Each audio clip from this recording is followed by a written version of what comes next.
Oi pessoal, muito bem-vindos ao meu canal. Hoje a gente vai falar de um tema bem peculiar, digamos até um pouco, quem sabe... polêmico. Sim, essa é a palavra. E para isso eu trouxe um convidado, meu primeiro convidado aqui no Mente Singular, Dr. Vitor, muito obrigada. Oi, gente, tudo bom? Sou o Dr. Vitor, sou endocrinologista, sou clínico geral pela Santa Casa de Santo, endocrinologista pelo Hospital Beneficência Portuguesa, sou membro titulado da Sociedade Brasileira de Endócrino e atualmente estou fazendo meu mestrado no Hospital das Clínicas da USP. E a gente está aqui para falar sobre um pouquinho da saúde das pessoas trans, população transgênera, como que vai ficar a parte da saúde mental, como que fica a parte da saúde hormonal, tirar as dúvidas que vocês trouxeram pra gente. Eu, como faço os atendimentos em psiquiatria, né, e da infância também, me chegam muitos jovens, principalmente na pré-adolescência, com os pais em desespero, né, e me perguntando, doutor, isso é doença? O que é isso? Meu filho não quer ser o que ele é, ela nasceu menina, mas ela diz que é homem, ele nasceu com bi e quer ser mulher, e o que eu faço? A gente veio aqui hoje, né, junto com o Dr. Vitor, que é especialista na área, como vocês puderam ver. O Dr. Vitor é especialista no assunto. Eu vou fazer umas perguntas para ele trazer para a gente um pouquinho desse conhecimento. Dr. Vitor, muito obrigada novamente. Eu que agradeço.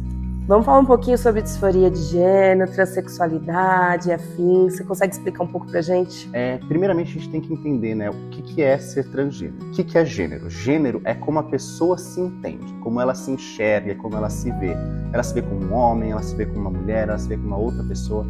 E aí, se quer explicar mais da parte psicológica, assim, cada pessoa nasce já com uma predisposição genética a se identificar com uma coisa ou outras opções. Se essa identidade que essa pessoa tem, ela é congruente com o sexo biológico no qual ela nasceu, a gente tem uma pessoa cisgênero. Por exemplo, a doutora Luana, ela se entende como uma mulher, ela se enxerga como uma mulher, ela nasceu com a genitália, ela nasceu com a parte biológica toda feminina. Então ela é uma mulher cisgênero. Eu, né, me entendo como homem, me enxergo como homem, vivo como homem e nasci com e nasci com todo o aparelho biológico masculino. Então eu também sou um homem cisgênero. Uma pessoa transgênero, se a gente pensar um homem transgênero, né, ele é um homem porque ele se entende como um homem, ele se enxerga como um homem, porém nasceu com a parte biológica feminina. E essa questão da identidade dele não corresponder com a biologia dele gera muito sofrimento psíquico. Então, as terapias afirmativas de gênero, elas entram nessa questão de diminuir o sofrimento que essa pessoa tem em relação ao próprio gênero, adequando esse corpo para o que ela espera da questão do gênero dela. Então, se ele é um homem trans, ele tem mamas, essas mamas estão causando sofrimento nele, a gente opera, tira, a gente dá hormônio masculino para masculinizar, crescer barba, virilizar o rosto. Se é uma mulher trans, aí a gente vai fazer o contrário, a gente vai colocar prótese de silicone, a gente vai dar hormônio feminino para que cresça a mama, para que feminilize o rosto. Mas a questão da disforia de gênero, a disforia de gênero não é uma coisa exclusiva de pessoas trans. Né? Pessoas cisgêneras também têm disforias de gênero. Se você for pensar um homem cis, né? Um homem que nasceu com toda a parte biológica masculina, mas que ele tem ali um pênis super pequenininho de 8 centímetros. Né? Um homem que tem um pênis de 8 centímetros é um pênis normal do ponto de vista biológico. Né? Ele não é um micropênis, porque se é um micropênis ele teria que ser menor de 6 centímetros, e aí nesse caso ele não conseguiria penetrar alguém. Mas um pênis de 8 centímetros ele consegue urinar, ele consegue ter ereção, ele consegue penetrar, ele consegue ejacular. Todas as funções biológicas desse órgão, elas são normais. Então, do ponto de vista biológico, o pênis de 8 centímetros é um órgão normal. Porém, o sofrimento psíquico que esse homem vai passar porque esse pênis não está adequado para nessa expectativa de gênero do que é o pênis de um homem na nossa sociedade, isso gera muito sofrimento psíquico nesse homem, né? Você pode até comentar. É uma questão muito cultural, né, social.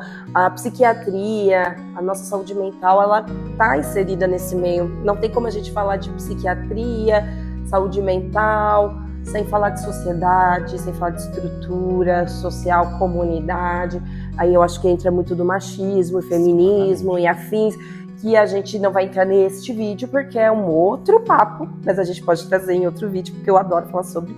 Mas é uma questão que eu acho bem legal de você trazer, que a disforia, gente, ela não é algo que está ligada a uma identidade de gênero, né? Isso que o Dr. Vitor acabou de explicar.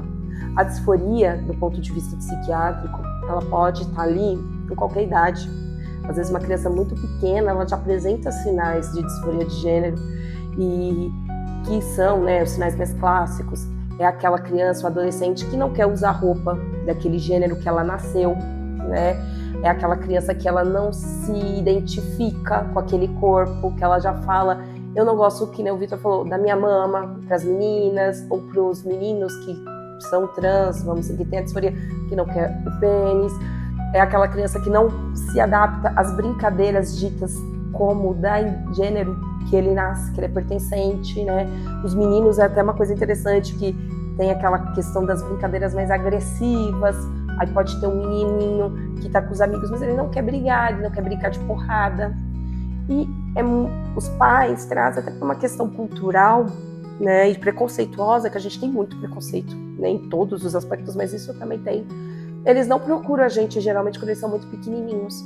Eles acham que é uma questão de... E tem muita questão da culpa dos pais, né? Os pais acharem que eles estão influenciando, que eles estão fazendo, que é por causa do comportamento dos pais que a criança está agindo assim. Sim. E é importante a gente desmistificar isso.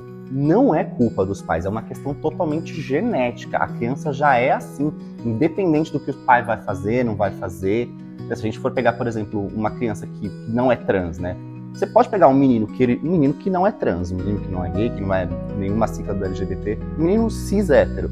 Você pode botar ele de vestido para brincar de boneca durante a infância inteira dele, ele vai se incomodar com aquilo o tempo todo, ele não vai querer, ele não vai se identificar com uma menina, mesmo que você ponha ele num vestido, ele não se sente confortável assim, porque ele não se enxerga assim. Eu falo, né, que o luto, a palavra luto, ela significa muitas coisas, não só a morte biológica de perder um ente querido porque ele faleceu, mas o pai e a mãe, eles, principalmente a mãe, que geralmente quem é que vai mais no consultório com seus filhos, né?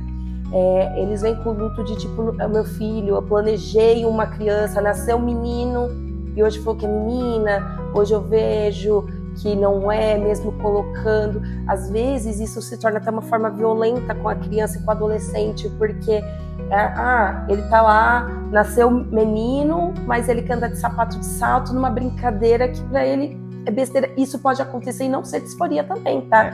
Mas aí o pai já vem, agride, bate, fala, não, você tem que virar homem, que absurdo. Na tentativa de converter. Sim. Que a conversão é impossível. E ainda desconta, né? Eu vejo muito isso, eu posso falar, da mãe. De tipo, a culpada é sua mãe que não tá cuidando de você, a culpada é sua mãe que deixa você ver TV, que deixa você com outras pessoas, e aí vem aquela sobrecarga materna absurda que eu já trouxe até nos Reels e afins, sobre as mães atípicas, que tem uma sobrecarga sobre-humana mesmo, né? Mãe já tem, eu sou mãe, eu falo, já é uma coisa absurda. E aí vem a mãe atípica, que também tem, mas aqui também não deixa de ser uma mãe atípica, porque você ter um filho trans é um outro mundo também que você vai ter que aprender a lidar.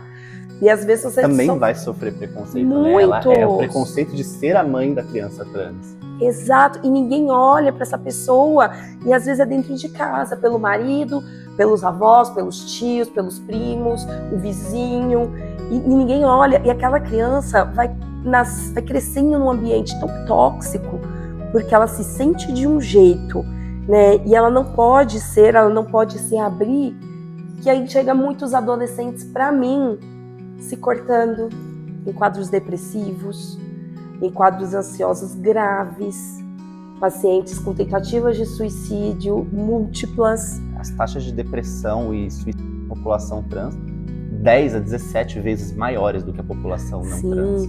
Dependência química também.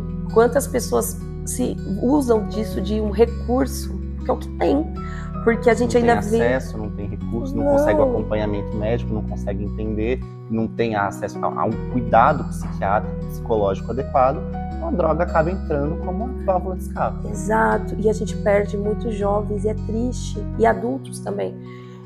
Eu lembro que você me contou, né, porque a gente fez faculdade juntos, fomos melhores amigos durante a faculdade, né, outros tempos. Mas eu lembro que você me comentou uma vez sobre as taxas de pessoas que vão para a prostituição, que são expulsas de casa, que vão para a criminalidade, por um preconceito de algo que, gente, não é doença, não é escolha. Ela nasce, igual você acabou de falar, é genético. Assim, muitas vezes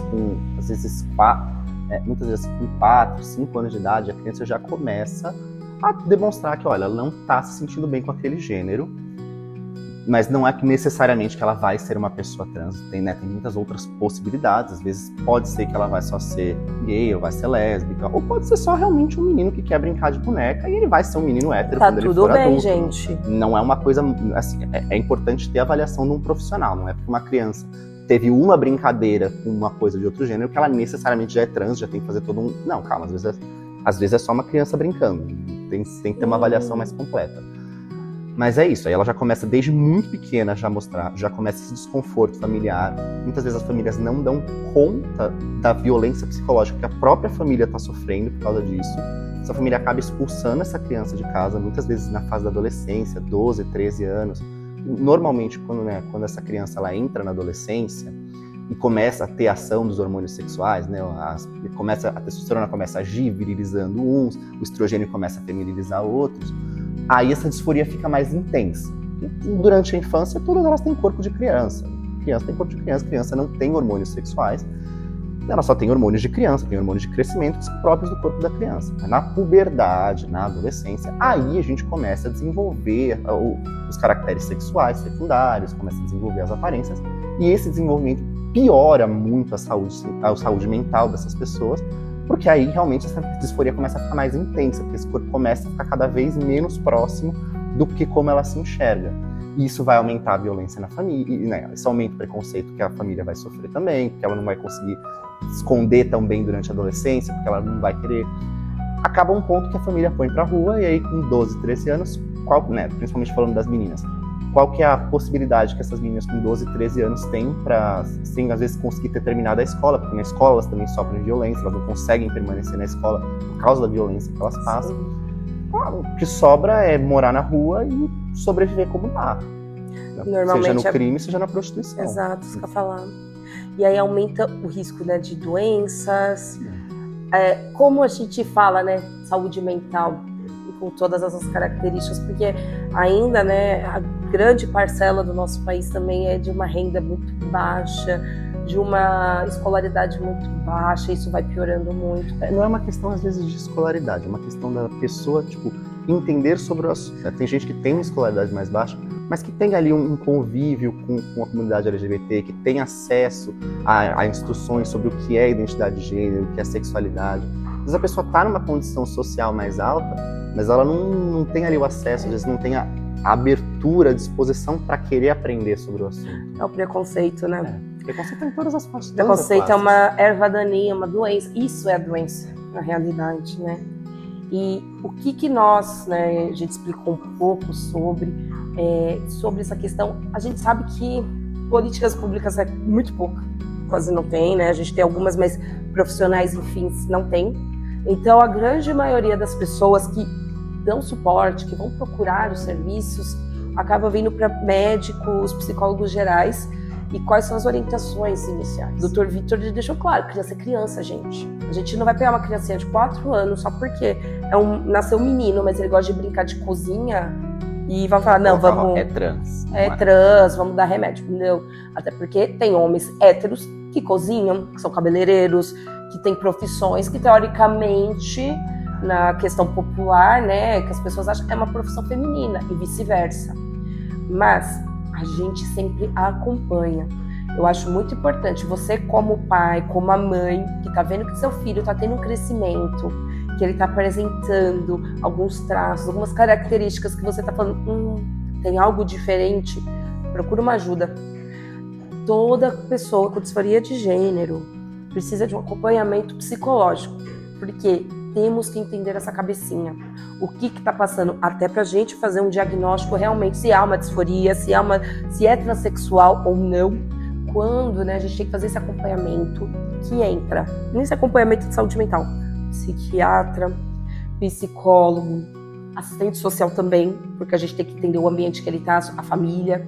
E aí quando chegar a hora certa, que a gente vai avaliando, porque tem pessoas também que acham que é já na adolescência, já quero bloquear. E às vezes não é assim que funciona. Então, quando chega na hora certa daquele paciente, porque é tudo personalizado, não tem receita de bolo, a gente caminha para os especialistas, como o Dr. Vitor, que vai fazer um tratamento hormonal. Você consegue falar um pouquinho sobre como funciona esse tipo de tratamento, doutor? Assim, primeiramente falar que, né, essa busca do auxílio médico também tem que ser variada, porque dentro da área médica a gente tem preconceito, tem profissionais preconceituosos dentro da área da medicina, então também é importante pesquisar quem é esse profissional que vai estar acompanhando, qual que é a quantidade de estudo que essa pessoa tem, como que ela é se ela é qualificada ou não para fazer esse atendimento. Aí falando na parte de tratamentos hormonais, vamos dividir em 3 fases: na infância, na adolescência e na vida adulta. Na infância, como eu disse, criança tem corpo de criança. O corpo da criança tem hormônio de crescimento em grande quantidade. A criança cresce, o corpo da criança é feito para isso. Crianças não têm hormônio. Crianças têm quantidades muito pequenas. Crianças não têm hormônios sexuais, né? Elas não têm testosterona, não têm estrogênio. Então a gente não precisa fazer nenhuma mudança hormonal em uma criança. É totalmente fake news e até uma questão meio problemática, as pessoas acharem que vamos dar hormônio para criança. Não se dá hormônio para criança. A criança vai ter corpo de criança porque a criança não produz nenhum hormônio. Tanto o testículo quanto o ovário, eles são dormentes durante a infância.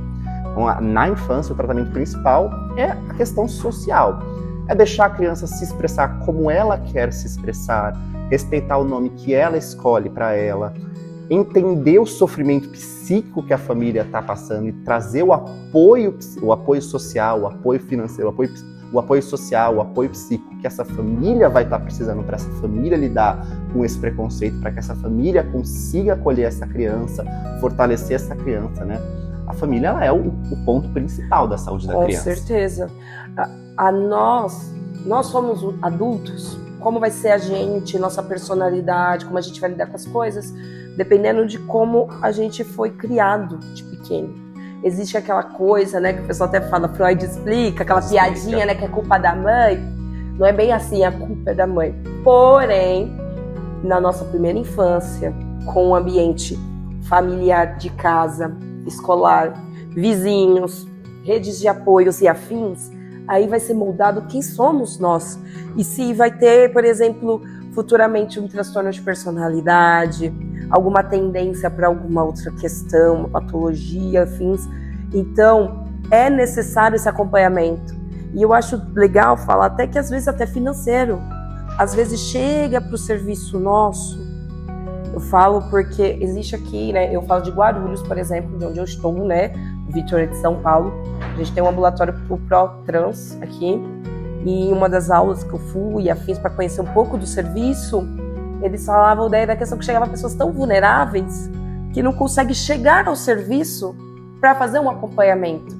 Então, dependendo da situação, eles conseguem até com o serviço social e afins pedir até um auxílio financeiro, alguma questão, para a pessoa ter o mínimo de condição, porque é isso. Não tem como eu ter saúde se você tem fome.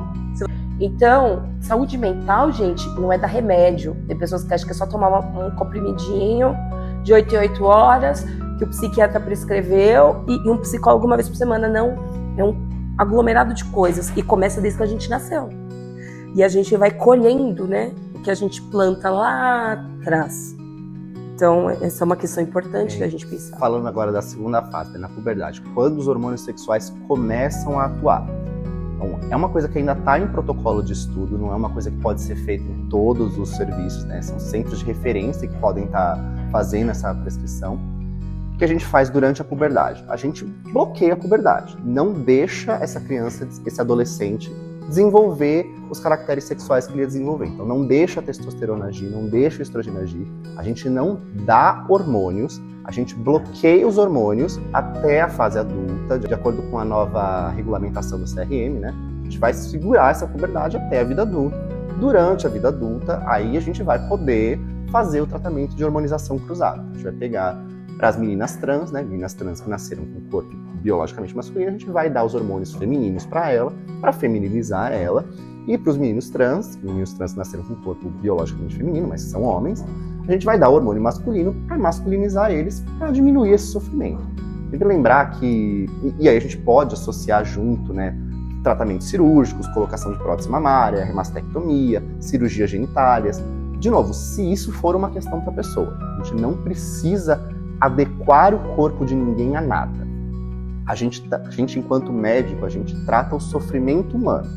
O que é que está causando sofrimento para aquela pessoa? É a aparência do rosto? Vamos tentar um tratamento hormonal. Não conseguiu mudar o suficiente com a aparência do rosto, ainda causa sofrimento. Então vamos fazer uma cirurgia feminilizante. Ou, o que causa sofrimento é a presença da mama. O hormônio vai tirar a mama? Não, a gente pode fazer a mastectomia. O que está causando sofrimento? Às vezes a pessoa não tem nenhum sofrimento com o corpo, ela só quer usar a roupa do outro gênero e com isso ela já se sente suficiente. Tranquilo, não tem problema nenhum. Se para ela aquilo vai resolver o sofrimento dela, aquilo resolve. Bom, doutor Vitor, eu acho que ficou bem explicado. É uma forma da gente trazer para vocês um pouco sobre um assunto tão polêmico, como você mesmo disse, e que afeta tanto jovens e adultos jovens, né? E trazem pacientes para mim, ou na fase de dúvidas, ou na fase já que a pessoa está sofrendo tanto porque ela queria ser e procura até formas, né, de mudar, de fazer essa mudança ilegais com hormônios, sem prescrição, terapias. Que não são indicados, que podem piorar o risco. O uso de silicone industrial, que é totalmente contraindicado, traz um monte de complicações. Colocando a vida em risco. Então, gente, esse é o recado de hoje. Se você conhece alguém assim, se você sabe, procure ajuda. A gente está aqui para auxiliar. Não somos tantos profissionais nessa área, sim, isso é um fato até hoje, por tudo que a gente comentou até agora, mas nós estamos aqui. Então, se precisar, primeiro ponto, procura um psicólogo, um psiquiatra para fazer um acompanhamento, para a gente avaliar e a gente, junto com você, falar, realmente é isso para a gente estar passando para o nosso endócrino e a gente está fazendo todo esse segmento. Bom, e é isso, pessoal, por hoje. Ficou alguma dúvida para mim da parte psiquiátrica ou da parte da endócrino? Comenta aqui embaixo. Se você achou esse vídeo legal, acha que precisa de mais pessoas verem, achou interessante, ajuda a gente aqui, então curte, compartilha, se inscreve no canal para ajudar a gente a levar essa informação para mais pessoas. Se quiserem mais duvidazinhas rapidinhas, segue a gente no nosso Instagram. Meu é @Dr. Vitor Farinha. E o meu é @doutora.luana.gomes. E até a próxima, gente. Tchau, tchau. Sou médico, sou clínico geral pela Santa Casa. Sou clínico. Você foi no making off depois, tipo, no final, assim, trechos.